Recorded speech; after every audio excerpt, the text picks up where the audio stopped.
You are about to learn one of the biggest secrets in the history of the world. It's a secret that has huge effects for everyone who lives on this planet.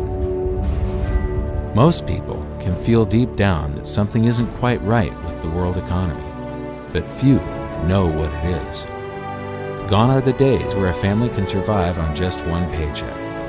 Every day it seems things are more and more out of control, yet only 1 in a million understand why.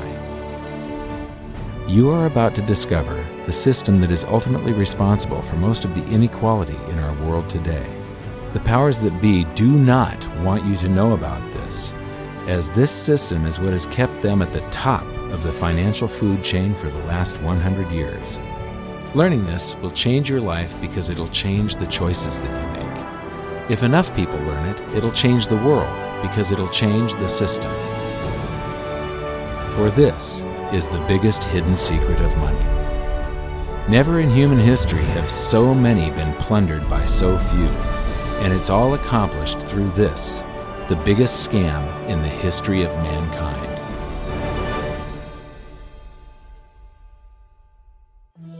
They say that money doesn't grow on trees, but the truth is that the modern banking system creates currency far faster than trees can grow.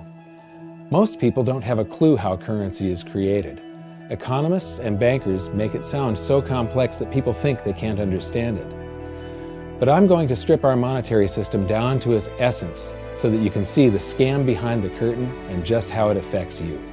Every modern society creates currency in pretty much the same way. But since the US dollar is the majority of the world's currency, I'm going to use the United States as our example. It all starts when some politician says, "Vote for me and I'll make sure the government provides you more free stuff than my opponent will." But there's no such thing as a free lunch.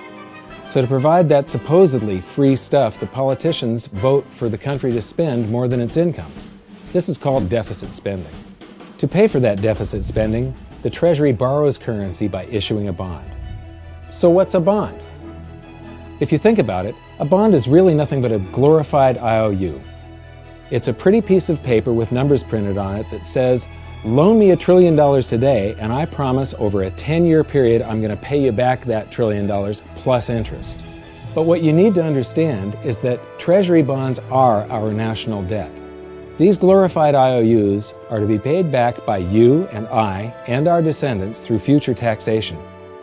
Therefore, when the government issues a bond, it steals prosperity out of the future so that it can spend it today. The Treasury then holds a bond auction, and the world's largest banks show up and compete to buy part of our national debt and make a profit on it by earning interest. You'll notice that as we move through this process, the big banks are there, taking a cut every step of the way. This isn't by chance, as you'll see shortly. Then, through a shell game called open market operations, the banks get to sell some of those bonds to the Federal Reserve at a profit. To pay for the bonds, the Federal Reserve opens up its big old checkbook and writes bad, bogus, counterfeit checks that should bounce because they're drawn on an account that always has a zero balance. There isn't 1 penny in there. To quote from the Boston Federal Reserve, "When you or I write a check, there must be sufficient funds in our account to cover that check. But when the Federal Reserve writes a check, there is no bank deposit on which that check is drawn. When the Federal Reserve writes a check, it is creating money." The Fed then hands those checks to the banks, and at this point, currency springs into existence. The banks then take that currency and buy more bonds at the next Treasury auction. But what is a check? A check is also an IOU. When you write a check, you're making a note that says, "Here's my IOU for cash. All you have to do is go to the bank and pick it up." Now, it's very, very important that you understand this process because we're going to come back later and show you the devastating effect this has on you. The Treasury issues IOUs, bonds. The banks then buy those IOUs with currency. The Federal Reserve then writes IOUs, checks, and hands them to the banks in exchange for the Treasury's IOUs, the bonds. And currency is created. So what's really happening is the Federal Reserve and the Treasury are just swapping IOUs, using the banks as middlemen, and abracadabra, presto, currency magically springs into existence. This process repeats and repeats over and over again, enriching the banks and indebting the public by raising the national debt. The end result is that there's a buildup of bonds at the Federal Reserve, and currency at the Treasury. This process is also where all paper currency comes from. The Federal Reserve and the government mistakenly call it base money because they didn't watch episode 1 of this series and they don't know the difference between money and currency. But I will correctly refer to it as base currency because it is not money. It is currency, and as we've learned, there is a big difference. Money has to be a store of value and maintain its purchasing power over long periods of time. We learned in episode 1 that earlier in our history, our paper currency was just a claim check. It was a representation for real money of intrinsic value, the gold and silver that was held on deposit at the Treasury. You could walk into any bank and slap your currency, like say a $20 bill, on the counter and redeem it for real money, a $20 gold piece. But now, this base currency that's piling up back here is really nothing but a receipt or a claim check on an IOU, that bond. So it's really nothing but a supply of numbers. The Treasury then deposits the newly created currency into the various branches of the government, and the politicians say, "Hey, thanks for that." And the government does some deficit spending on public works, social programs, and war. The government employees, contractors, and soldiers then deposit their pay in the banks. Now, this may come as a shock to you, but when you deposit your currency with the bank, you're not actually depositing it into an account to be safely held in trust for you. Instead, you're actually loaning the bank your currency, and within certain legal limits, they can do with it pretty much anything they please. This includes gambling in the stock market and loaning it out, at a profit, of course. Now this is where the machine of currency creation really gets cranking, because this is where something called fractional reserve lending comes into play. Fractional reserve lending is exactly what it says. The banks are allowed to reserve only a fraction of your deposit and loan the rest out. Although reserve ratios may vary, I'm going to use a 10% reserve ratio as our example. If you deposit $100 in your account, the bank can legally take $90 of it and loan it out without telling you. The bank must hold $10 of your deposit in reserve just in case you want some of it. These reserves are called vault cash. But why does your bank account still say you have $100 if the bank has stolen $90 of it? Because the bank left IOUs it created, called bank credit, in its place. Now I know this sounds crazy, but here it is in black and white from the Fed. Commercial banks create checkbook money when they grant a loan simply by adding new deposit dollars in accounts on their books in exchange for a borrower's IOU. These are nothing but numbers that the banks type into their computers. And even though these bank credit IOU numbers are very different from base currency numbers, because they only exist in computers, they are still currency. So now there is $190 in existence. Now the reason people take out loans from the banks is to buy something. They're going to buy a house or a car or something like that. So the borrower takes the $90 that the bank loaned to him from your account, and he pays the seller of the item. But then the seller deposits that currency into his account, and his bank loans out 90% of that and leaves bank credit numbers in its place. So now there's $271 in existence. This process repeats and repeats until under a 10% reserve ratio, an initial deposit of just $100 can create up to $1,000 of bank credit, all backed by $100 of vault cash, just 10%. But as I said, reserve ratios vary wildly. On some deposits, it's 10%, on others, it's 3%, and on some forms of deposits, reserve requirements are 0. The result is that the expansion of the currency supply by the banks is far greater than even this example would lead you to believe. So once again, when currency is deposited in the banks get to lend it out, and then it gets redeposited and relent, redeposited and relent, redeposited and relent over and over again, creating bank credit all the way. This is where the vast majority of our currency supply comes from. In fact, 92 to 96% of all currency in existence is created not by the government, but here in the banking system. Now, massive amounts of currency spewing into society may at first sound like a fun idea. That is, until you remember one of the most important hidden secrets of money from episode 1, that the prices of everyday goods and services act as a sponge on an expanding currency supply. The more currency we have, the more prices rise. This is where inflation comes from. The true definition of inflation is an expansion of the currency supply. Rising prices are merely the symptom. So our entire currency supply is nothing but a couple of bucks whipped up in this hocus-pocus scam where the Treasury and the Federal Reserve swap glorified IOUs, and a bunch of numbers that the banks just type into their computers. That's it. That's our entire currency supply. It's nothing but a supply of numbers. Some of them printed, most of them typed, and there is nothing else. But if you thought that was crazy, get ready to enter the twilight zone of modern economics. We work for some of that currency supply. True wealth is your time, but we trade away moments of our lives, hour by hour, day by day, and year by year, for numbers that somebody printed on pieces of paper or just typed into a computer. Now those numbers represent our blood, sweat, tears, labor, ideas, and talent. We are what gives the currency its value. But here comes the really cruel joke. We work hard so that we can save some of that currency, so that we can pay the tax collector. In the United States, it's known as the IRS. They then turn it over to the Treasury so that the Treasury can pay the principal plus interest on that bond that the Federal Reserve bought with a check drawn on an account that has nothing in it. Now let's do a recap on this section, because this is where the system begins to rob you and I on a massive scale.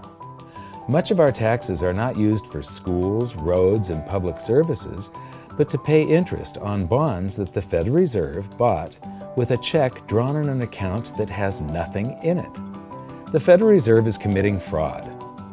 But here's one of the biggest secrets of them all. Before the establishment of the Federal Reserve, there was no need for personal income tax. The Federal Reserve was created in 1913, and that very same year, the Constitution was amended to allow income tax. Do you really think this was just a coincidence? Ask yourself how much income tax you've paid over your lifetime. Much of it has been silently siphoned away into the hands of those who own the system. Yes, this system has owners. Who they are is an even bigger secret that we'll get to shortly. But first, we need to understand the mumbo-jumbo of the so-called debt ceiling. It's all based on a huge paradox. There was interest due on that bond, and there was interest due on every one of those loans that the banks made. That means that there is interest due on every dollar in existence. Let me ask you something. If you borrow the very first dollar into existence, and that's the only dollar that exists on the planet, but you promise to pay it back plus another dollar's worth of interest, where do you get the second dollar to pay the interest? The answer is that you have to borrow that one into existence and promise to pay it back with interest as well. So now there are $2 in existence, but you owe $4, and so on and so on.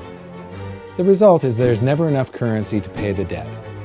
There is always more debt in the system than there is currency in existence to pay the debt. Therefore, the whole system is impossible. It is finite. It will come to an end one day. What would happen if the government stopped borrowing to do deficit spending? Are the payments on those treasury bonds going to stop? What would happen if the public stopped borrowing and going deeper into debt? Are your house and car payments going to stop? No. There is a payment due every month on the principal plus the interest on every dollar in existence, and those payments do not stop. If we stop borrowing, then no new currency is created to replace the currency that we used to make those payments. Whether you're making a payment on a loan or paying tax to make a payment on a bond, the portion of the payment that goes to pay off the principal extinguishes that portion of the debt. But the debt also extinguishes the currency. Currency and debt are like matter and antimatter. When they meet, they annihilate each other. If we just pay off the principal only on all the loans and bonds that exist, the entire currency supply just vanishes. So if we don't go deeper into debt every year, look what happens. The whole thing goes into a deflationary collapse under the weight of those payments. Politicians and pundits alike talk about balancing the budget, paying down the debt, and living within our means. They don't understand that that is deflationary. It is impossible to do under our current monetary system without collapsing the whole economy. This is why any talk of a debt ceiling is not only ridiculous, It's delusional. The system is designed to require ever-increasing levels of debt just to continue. And that's why politicians will always kick the can down the road and raise this so-called debt ceiling over and over again until the whole system finally collapses under its own weight. In other words, they don't want it to collapse on their watch. The Founding Fathers of the United States knew the dangers of central banking and fought to free themselves from this very thing. The Revolutionary War started out as a tax revolt, but now we must pay tax just to have a monetary system. Having just suffered through the hyperinflation of the continental dollar, which was printed into oblivion to finance the Revolutionary War, they understood the dangers of fiat currency and debt-based monetary systems. So to protect future generations from institutional theft and out-of-control government, they wrote into the Constitution that only gold and silver can be money for the simple fact that you can't print them. Our current system is not only unconstitutional, but it robs us of the liberty and prosperity our forefathers fought and died for. We are all feeling the effects of ignoring the Constitution right now. By forcing more currency into circulation, our purchasing power is diluted. Inflation is a slow and insidious stealth tax that is simply the result of this debt-based monetary system. This system empowers and benefits those who create the currency and receive it first, as they get to spend it into circulation before it has an effect on the economy. They're stealing purchasing power from you and transferring it to the banks and the government every hour of every day because of this false monetary system. And it's not like the people at the top don't know this. To quote the Federal Reserve, the decrease in purchasing power incurred by the holders of money due to inflation imparts gains to the issuers of money. This is a fraud. It is a pyramid scheme, it is a Ponzi scheme, it's a scam, and it's a lie. Our entire monetary system is nothing but a form of legalized theft. But here's the biggest con job of them all. The Federal Reserve is not federal, it has stockholders. There is no federal agency that has stockholders. What's a stockholder? A share of stock represents a percentage of ownership in a corporation. So the stockholders are the owners of that corporation. Therefore, the Federal Reserve is a private corporation with owners. And you can see it for yourself if you go to the Federal Reserve's website, and it will say, the stockholders receive an annual dividend of 6%. Now we know that the stock in the Federal Reserve was originally issued to the largest banks in the United States. But because of mergers and acquisitions through the years, you can't actually trace who owns the stock in the Federal Reserve. That's a very closely guarded secret. My guess would be that the owners are those primary dealers, the banks that get to make a profit by selling part of our national debt, those bonds, to the Federal Reserve, who buys them with a check from nothing. Then we pay tax to pay the principal and the interest on those bonds so that the Federal Reserve can pay the banks a 6% dividend. Don't be alarmed if you don't quite comprehend the deception of this system at first glance. Very few people do. It is purposely complex. The economist John Maynard Keynes once wrote, "By this means, government may secretly and unobserved confiscate the wealth of the people, and not one man in a million will detect the theft." I believe that presented correctly, anyone can understand this system, regardless of how complex it is. So let's do a recap and break it down even more. The way the system works is that, step 1, the government creates glorified IOUs. These bonds increase our national debt and put the public on the hook to pay it back. Step 2, IOUs are swapped to create currency. The Treasury sells the bonds to the banks. The banks then turn around and sell our national debt at a profit to the Federal Reserve, which they probably own. The Federal Reserve then opens its checkbook that doesn't have a penny in it and buys those IOUs with IOUs that it writes, checks, on a checking account that has a zero balance. Then they give those checks to the banks and currency just springs into existence, and then the whole process repeats. This results in a buildup of bonds at the Federal Reserve and currency at the Treasury, which is really just a supply of numbers. The Treasury then deposits the numbers in the various branches of the government, and we get to step 3. The government spends the numbers on promises, public works, social programs, and war. Then the government employees, contractors, and soldiers deposit their pay into the banks. And we get to step 4, where the banks multiply the numbers by magically inventing more IOUs through fractional reserve lending, where they steal a portion of everyone's deposit and lend it out. That currency gets redeposited, and then a portion is stolen again. And the process repeats over and over, magnifying the currency supply exponentially. Then we work for some of those numbers, which brings us to step 5, where our numbers are taxed. We pay tax to the IRS, who then turns our numbers over to the Treasury, so the Treasury can pay the principal plus the interest on bonds that were purchased by the Federal Reserve with a check from nothing. Then we get to step 6, the debt ceiling delusion. The system is designed to require ever-increasing levels of debt and will eventually collapse under its own weight because politicians always kick the can down the road. They don't want it to collapse on their watch. And finally, step 7, the secret owners take their cut. The world's largest banks own the Federal Reserve. Those banks make a profit selling our national debt to the Fed. They make a profit when the Fed pays them interest on the reserves held at the Fed, and the Fed pays them a 6% dividend on their ownership of the Fed. This system is fundamentally evil. It funnels wealth from the working population to the government and the banking sector. It is the cause of the artificial booms and busts of modern economies, and it causes great disparity of wealth between the rich and the working class. And it is only possible because we no longer use real money, we use currency. But worst of all, it is a form of enslavement. Bond is the root word of bondage. Whenever a government issues a bond, it is a promise to make us pay tax in the future. Nobody asked you if you wanted to pay tax today for the prosperity we all enjoyed in the last century. Nobody is asking our children if they want to work hard in the future to pay for the prosperity we're enjoying now. George Washington once wrote to James Madison, "No generation has the right to contract debts greater than can be paid off during the course of its own existence." By stealing prosperity from tomorrow so we can spend it today, we enslave ourselves and future generations.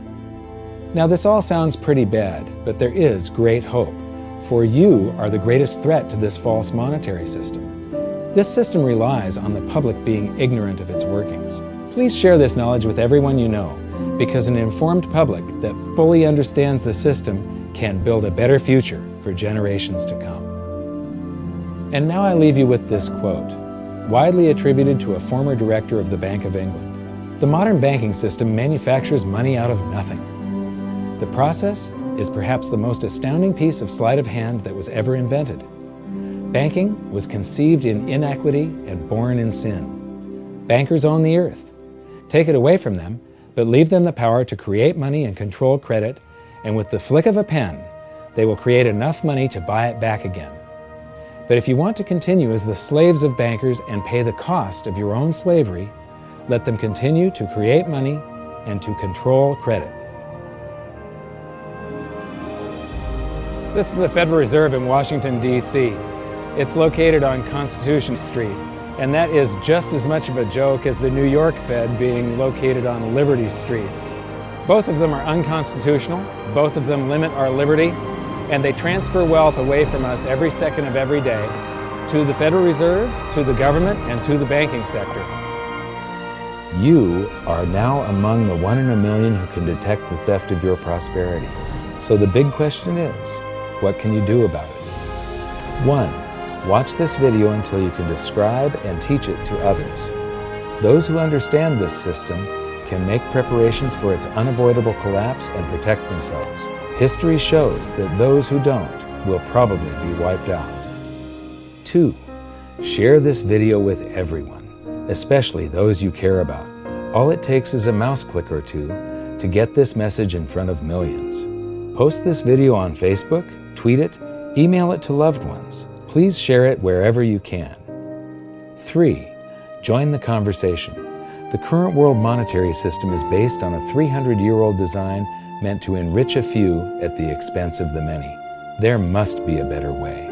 At hiddensecretsofmoney.com, we've created an open-source platform for the design and development of a new world monetary system. We're calling on every economist, every student, every college, every bright mind, and anyone who cares to join the discussion. In educating ourselves and each other, we can prevent the further loss of our freedoms and maybe, just maybe, win some of them back.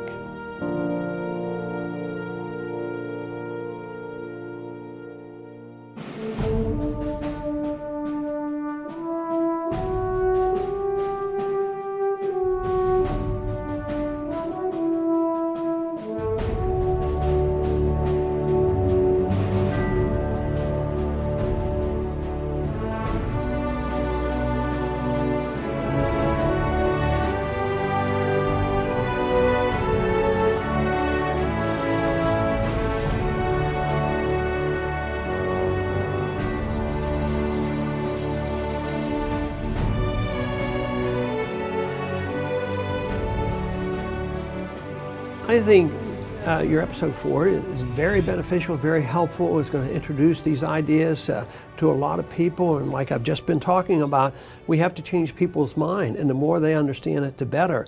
And I think we're at this point now where more people in the last several years, 4 or 5 years, have thought about the Fed than they ever have in the previous 95 years. So I think an explanation and diagrams to show it is very helpful, because quite frankly, they're not going to get it in their grade school. They're not going to get it in their high schools. They're not going to get it in college unless they're in a very rare circumstance to understand how this works. You know, for years before I got involved in really studying gold and some of the things I write and talk about today, I was a monetary economist for decades. You know, in your video, you talk about the primary dealers. I was chief counsel and chief credit officer, one of the largest primary dealers for 10 years. So I had an inside seat on the Treasury market and have the privilege of working with several former vice chairmen of the Board of Governors, Manley Johnson and David Mullins, going back to the 80s and 90s. So I'm very immersed in what you were talking about. And I thought it was extremely accurate, extremely clear. I didn't think you were stretching on any points. It was really like something out of a PhD course, except that it was very easy to understand. I think it's accessible. I think we're seeing a little bit of a revolution in communications in the following sense. You know, as you point out, the Fed was created in 1913. Well, in 1913, there was no web, there was no YouTube, no Twitter. There was really no one to kind of stand up and oppose the Fed or call them out, if you will, or really get into a discussion that everyday Americans could follow. That's not true now with social media and everything else. You can reach out to millions and tens of millions of people and tell them what's going on. I think you've done that. You've done it successfully. I applaud it. I think this is a great video. I look forward to seeing it again. I know millions of people will enjoy it. Well, as we know, the Federal Reserve believes it can create money out of thin air, not realize money is supposed to represent real products and services. And what people don't realize is when the Fed does that, in effect, as Keynes pointed out, it's a form of taxation. It's a form of confiscation. And because people don't see it, the politicos get away with it, but it also undermines social trust. It just is corrosive throughout society. We're going to have a lot of turmoil in the coming years, but it's going to be the kind of turmoil that leads to positive things. So don't despair. Get out there and fight, because the tide is going to turn. This is going to be the status last stand. Thank you. This episode of Mike Maloney's Hidden Secrets of Money was brought to you by GoldSilver.com and the new Silver Pegasus Round. To learn how to protect your family and turn the coming economic storms into opportunity, visit GoldSilver.com.